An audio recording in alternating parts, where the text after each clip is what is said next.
안녕하십니까. 김천시 농업기술센터 자두 담당자 유종상입니다.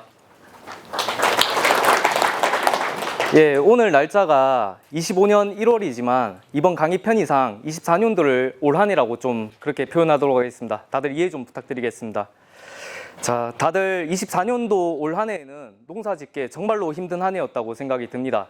특히 무엇보다 기상이변 때문에 다들 고생이 많으셨는데 기상청에서 1973년부터 현재까지 한 52년간의 기후 관측 자료가 있는데 그걸 참고해 보면은 올해 같은 경우에는 이상기상이 초봄에 그러니까 겨울철부터 있었다고 하는데 다들 기억이 나실란가 모르겠는데 23년도 12월부터 24년도 2월 달까지 비가 엄청나게 많이 왔습니다.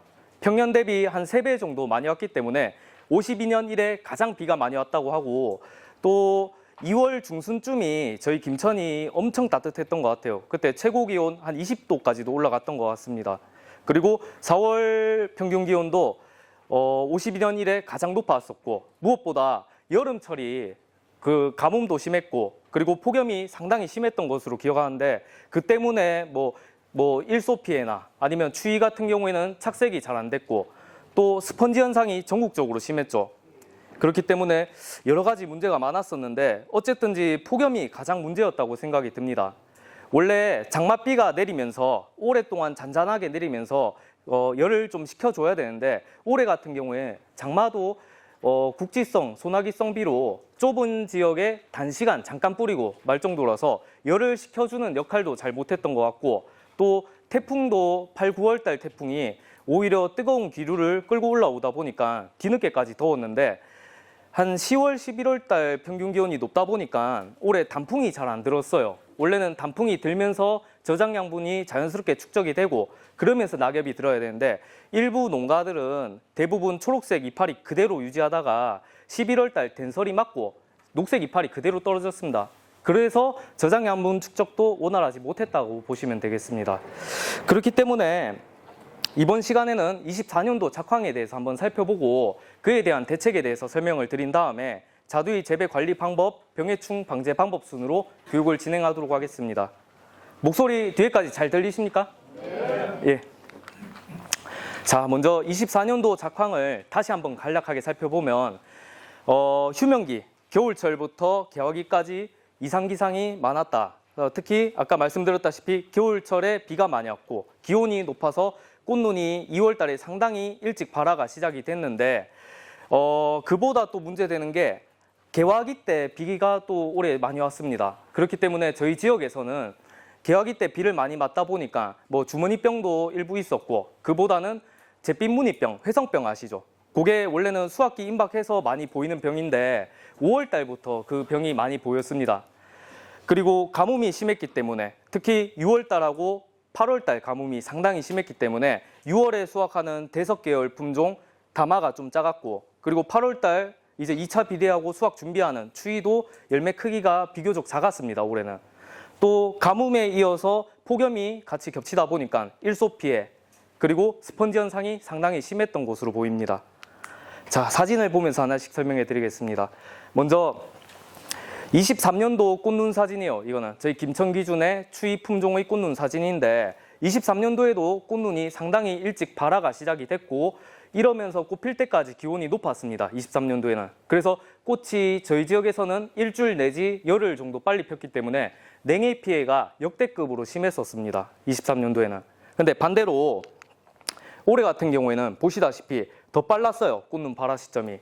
같은 과수원에서 관측한 건데 추위 품종이고 꽃눈이 2월 중순부터 움트기 시작해가지고 올해도 꽃 일찍 피겠다 걱정된다 했는데 다행인 것은 2월 하순부터 3월 상순까지 기온이 뚝 떨어졌고 그 사이에 비도 많이 왔고 하다 보니까 이 상태 그대로 멈춰서 한 3월 중순쯤 돼서 좀 벌어져서 그때부터 황소독 적기가 됐습니다.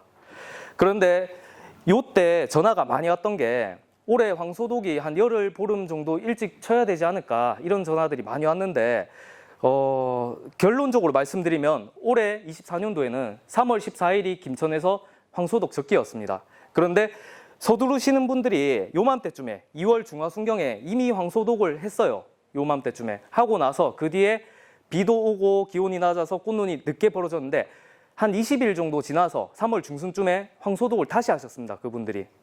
그분들 밭이 약해 피해는 없었고 다행인 것은 약효가 병이 적은 걸 봐서 약효가 더 좋았습니다. 그런 밭에. 그래서 오히려 올해는 이렇게 일찍 벌어져서 황소독 2번 하신 분들이 오히려 약효를 더 봤다 이렇게 말씀드리고, 평상시에는 그렇게 하시면 안 됩니다. 황소독은 2번 정도 하면은 이 약해 피해를 봐요. 그래서 좀 위험한 건데 몇몇 농가들이 그렇게 하셨다는 거고, 또 꽃눈이 일찍 벌어졌다는 거는 수액이 일찍 올라왔다는 얘기입니다. 그러면은 이 나무가 내동성이 약해져요. 동해 견딜성이 약해지는데 올해 같은 경우에 이렇게 3년 이상 묵은 가지에서 잎눈이 발생하지 않는, 그러니까 이파리가 나지 않는 그런 현상이 심했습니다. 그래서 저희는 봤을 때 이거는 가지 동해다 이렇게 결론을 냈고, 어쨌든지 요 보시면은 Y자 시설 재배하는데 주지에서 잎눈이 없다 보니까 열매 다셔도 이파리 없으니까 품질 안 좋고, 또 만생종은 폭염기 때 이파리가 좀 그늘을 지어줘야 되는데 그게 안 되면은 이제 열매 다 타버리겠죠. 그래서 이런 가지는 장기적으로 봤을 때 당연히 갱신을 하셔야 되고, 또 이렇게 근처에 잎눈이 이렇게 있는 경우 요 가지를 어떻게 활용했냐면 여기다가 올해 열매 달았습니다. 그냥 달아두시면은 어차피 못 써요, 이거는. 근데 요 가지를 6월 중하순쯤 돼서 유인을 하나씩 다 해줬습니다. 시간 남을 때마다.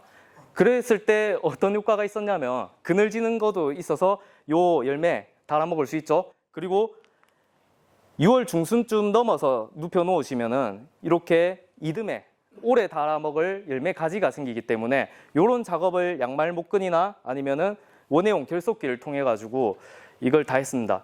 근데 요게 어디까지나 피해가 심한 과원에서는 수량 감소가 우려가 되기 때문에 시간 남을 때마다 요 작업을 한 거고, 보통 자두 농가들한테 이거 하나씩 하라 하면은 절대로 안 하십니다. 근데 어쨌든지 저희 과원에도 추위 Y자 시설 재배를 하고 있고 묵은 가지, 특히 추위 품종에서 이 피해가 심했기 때문에 이렇게 하나씩 다 눕혔던 작업을 한 기억이 있습니다. 그리고 제가 6월 중하순쯤 눕히라고 말씀드리는 이유가, 자두 꽃눈 분화기가 보통 6월 말 7월 상순쯤 되면 꽃눈 분화가 시작이 돼요. 근데 요 가지를 그대로 세워두면은 꽃눈 분화가 안 됩니다. 힘이 센 가지는 영양 생장만 해서 도장지가 되지, 그걸 뭐 적심을 하거나 눕혀야지 이제 꽃눈이 박히기 때문에 그렇게 일석이조 효과를 보려고 이렇게 눕혔던 작업을 했고요. 또 지금 보시는 표가 5월 달부터 9월 달까지 강수량과 그 폭염 일수를 합한 그런 표인데요. 먼저 23년도부터 한번 살펴보시면은 7, 8월 달에 비가 엄청나게 많이 왔습니다. 이때는 비가 많이 왔기 때문에 이제 뿌리가 습해 피해를 보거나 많이 상해서 물올림이 좋지 못하겠죠. 거기다가 23년도에 폭염 일수를 보면 7월 말부터 9월, 8월 상순까지 폭염이 제 기억에는 한 12일 정도 지속이 됐어요, 김천에서. 그래가지고 23년도에도 이미 스펀지 현상이 심하다는 얘기가 많았습니다. 거기다가 올해가 역대급으로 심했는데 24년도 강수량 보면은 8월 달에 비가 거의 안 왔습니다.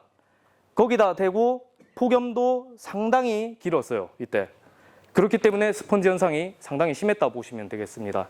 올해 같은 경우 8월 달 기준으로 얼마나 더웠냐면 토양 지온이 1.5도가 높았습니다. 기온하고 다르게 지온 온도 차이는 1도 차이가 엄청난 차이인데 토양 지온이 1.5도 정도 높았고, 거기다가 평상시에 300평 기준으로 물이 자연적으로 증발이 되는데 그 양이 보통 하루에 3톤 정도 될 거예요. 근데 올해 같은 경우에는 증발량이 6톤 내지 7톤까지 됐습니다. 거의 2배가량 증발량이 많았기 때문에 물을 우리가 평상시 매년 주던 만큼만 줘선 절대로 안 되고, 그거보다 못해도 50% 내지 2배는 많이 주셨어야 됐어요. 그래서 올해는 무엇보다 스펀지 현상을 예방하려면 물을 잘 줘야 됐다, 그렇게 말씀드리고 싶고, 또 올해 열매 특히 추위 좀 작지 않았나요? 저희 과원에서는 작년 23년도 대비해서 추위가 한 30g 내지 40g 정도 자랐습니다. 왜냐하면은 작년 23년도에는 냉해 피해 때문에 열매가 몇 개 안 달린 상태에서 7, 8월 비가 많이 왔어요. 그래서 열매가 엄청나게 컸습니다, 작년에는. 근데 올해 같은 경우에는 작년에 비해서 비도 안 왔고 열매도 많이 달려가지고 평균 과중이 많이 작았던 걸로 기억이 납니다. 그거는 어디까지나 기상 때문에 그렇게 되고, 이제 사진을 보면서 하나씩 설명해 드리겠습니다. 먼저 저희 지역에서 대석 수확할 때도 6월에도 가뭄이 심했기 때문에, 또 폭염이 심했기 때문에 요 일소 피해가 많이 보였고, 일소 피해는 다들 아시다시피 직사광을 받는 열매가 피해가 심하고, 온도가 높을수록 피해가 심하고, 또 가뭄이 심할수록 이 피해가 더 심해집니다. 뭐 해결책이라 하면은 좀 이렇게 직사광에 노출되지 않도록 이파리 좀 당겨가지고 그 그늘 좀 지어 주셔야 되고, 물 관리를 잘 하셔야 되고요. 또 두 번째, 추위 같은 경우에도 이렇게 내부 갈변 현상이 있었는데, 보시면은 한쪽씩만 갈변이 됐습니다. 햇빛 받는 쪽만. 요 추위 내부 갈변 현상은 수관 상단부나 아니면 수확하기 전에 수확 전 전정을 하는데 착색 잘 내려고 과도하게 했을 때 열매가 햇빛에 직접적으로 노출이 되면은 열매가 일소 피해 나듯이 탔다고 보시면 돼요. 올해 같은 경우에 기온이 높아서 착색이 잘 안 됐는데, 근데 유독 수관 상단부에 빨간 열매가 있어요. 햇빛 잘 드는 거. 그거 갈라보시면 이렇게 내부 갈변 현상이 있었습니다. 그래서 요거는 직사광을 받아서 탔기 때문에 이렇게 내부 갈변 현상이 나왔고, 그리고 다음이 스펀지 현상인데, 스펀지 현상은 내부 갈변 현상하고는 좀 다릅니다. 이게 보시다시피 종자 주변으로 해서 과육 수분이 탈수가 되면서 시간이 흐르면은 갈변되고 흡변되고 상품성이 전혀 없어지죠. 그리고 수관 상단부부터 하단부까지 골고루 이 증상이 나왔고, 그늘 지는데도 이 증상이 있었어요. 그리고 특히 열매가 대과, 큰 열매에서 이게 더 증상이 심했습니다. 그리고 이 피해가 심했던 곳은 아예 수확을 못할 정도로, 전량 폐기할 정도로 피해가 심했는데, 그런 과원에서 올해 머리 쓴 게 일부라도 수확을 하셔야 되니까 커다란 다라이에다가 이제 열매를 좀 쏟아붓고, 둥둥 뜨는 거는 어차피 스펀지 현상이니까 다 폐기하고 가라앉는 거 위주로 선별하고 출하하신 농가들도 있었습니다. 그래서 그런 방법이 있었고, 추위 스펀지 현상이 나타나는 원인에 대해서 설명해 드리겠습니다. 먼저 제일 큰 원인이 이유가 고온이에요. 폭염. 그것도 낮 기온 33도 이상이 되고 밤 기온 26도 이상이 되면 나무에서 어떤 현상이 벌어지냐면, 아침부터 낮까지 광합성을 해서 동화산물이라는 양분을 만들어내죠. 그걸 열매로 보내야 됩니다, 나무는. 근데 이 정도 이상 온도가 되면 나무가 열매에다가 양분을 보내는 게 아니라 자기가 호흡하는데 다 써버려요. 그래서 대과에서 이 증상이 심했던 이유가 낮 동안 만들어낸 동화산물을 자기가 호흡으로 소모를 했고, 열매 크기에 비해서 그 양분들이 충분히 축적이 안 됐기 때문에 이 증상이 나왔기 때문에 제일 큰 원인은 고온입니다. 고온, 폭염. 그리고 두 번째 이유는 올해 같은 경우 안 그래도 고온이기 때문에 나무가 물을 많이 마셔야 돼요. 물을 많이 내뱉을 거니까. 그런데 올해는 엄청나게 가물렀다 했죠. 8월 달이. 올해 가물거나 아니면 전년도 7, 8월 달에 비가 많이 와서 토양 뿌리가 스패를 받은 경우 나무가 수분 흡수를 할 수가 없습니다. 그래가지고 수분 흡수가 안 되는 상황이면 나무는 열매를 물주머니라 생각하고 열매의 수분을 뺏어옵니다. 실제로 열매가 붙어 있을 때는 이파리 말림 증상 알죠? 물 관리 안 될 때 나오는 거. 물 부족하거나 너무 다습할 때 이파리가 쉽게 말려요, 자두나무는. 근데 열매가 붙어 있을 때는 그게 쉽게 안 말립니다. 열매의 수분 뺏어오기 때문에. 근데 열매 다 수확하고 나서 그 뒤에 물 관리 좀만 안 돼도 나무 전체가 잎말림 증상 나오는 경우를 볼 수 있는데, 그것만 봐도 나무는 열매를 물주머니라고 생각하시면 되기 때문에, 두 번째는 물 관리가 제대로 되지 않았기 때문에 이 증상이 나왔고요. 세 번째는 나무가 봤을 때 열매의 숫기는 종자의 성숙 정도입니다. 종자의 성숙 정도. 근데 우리가 봤을 때는 열매 수확기가 착색 보고 따잖아요. 열매 생나면 따는데 올해 같은 경우에는 고온이라서 색이 안 났어요. 특히 자두나무는 35도 이상 고온이 되면 자두 열매에서 에틸렌이라는 호르몬이 잘 안 나옵니다. 그래가지고 성숙이 잘 안 되고 색이 잘 안 났기 때문에 고온이 돼서 색이 안 났는데, 마냥 기다리다 보니까 종자의 나이는 이미 다 됐고 우리 이제 막 생나기 시작해서 따봤는데 스펀지 현상이 다 있었던 거예요.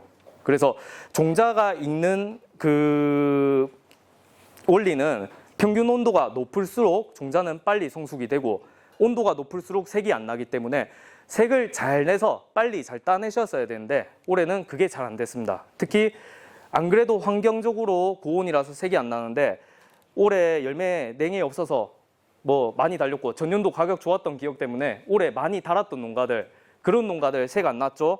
그리고 질소, 특히 질소가 과용되면은 나무가 뒤늦게까지 우자라고 색이 잘 안 납니다. 이런 가원들이 마냥 기다리다 보니까 색이 안 났고 나중에 거의 다 스펀지 현상이 나왔던 농가들이에요.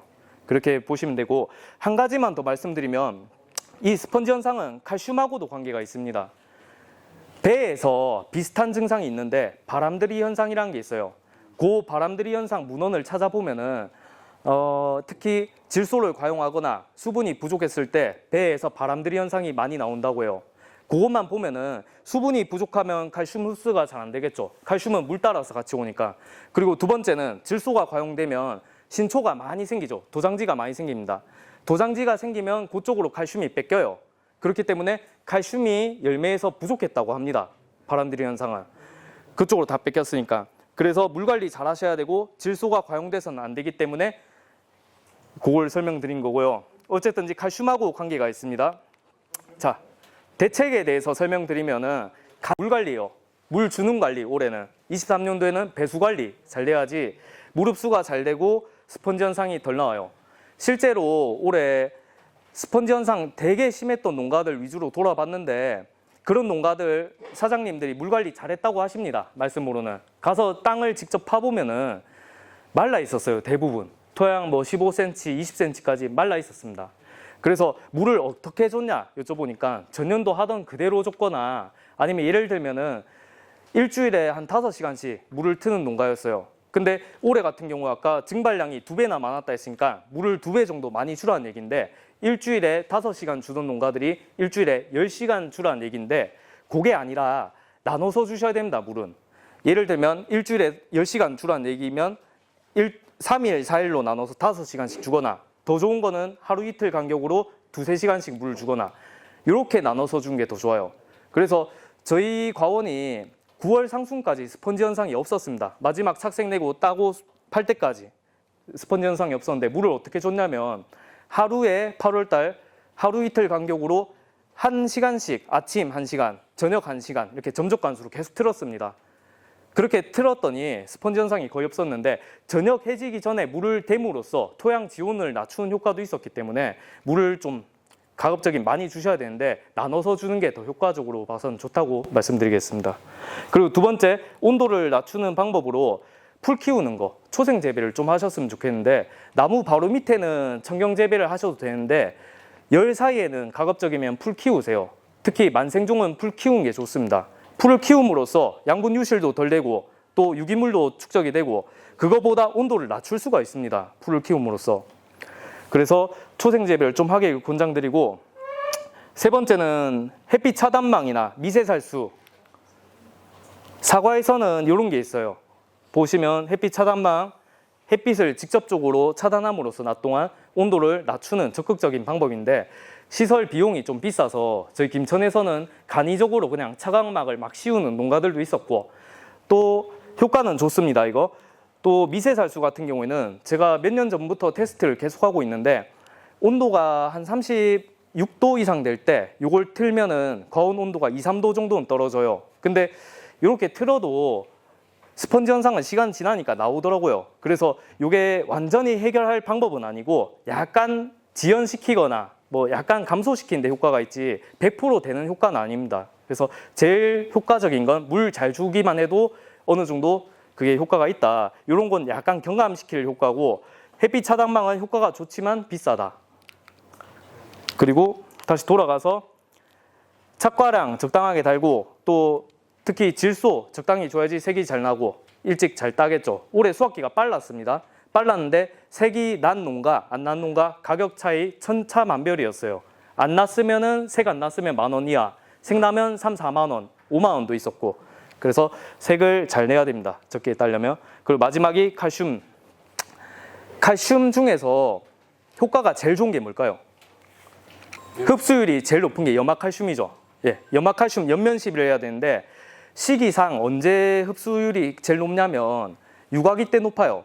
그래서 저희는 5월달 적과가 끝나면은 염화칼슘을 20단말에 1.5kg 놓고 그걸 단용으로 살포를 합니다.